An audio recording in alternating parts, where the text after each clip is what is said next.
Hey, Travis Restoration's back. I peeled all that off from the last video, and now I went through and used acetone to clean the glue off of it.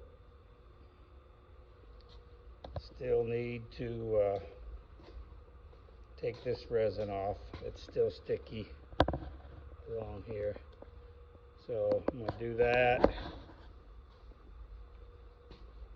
And I've got my new labels, which are going to be red. So that's going to look good. And then I've got 150 feet of this black and red.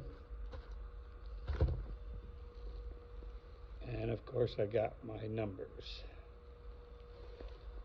So I will put that on and we'll see what it looks like.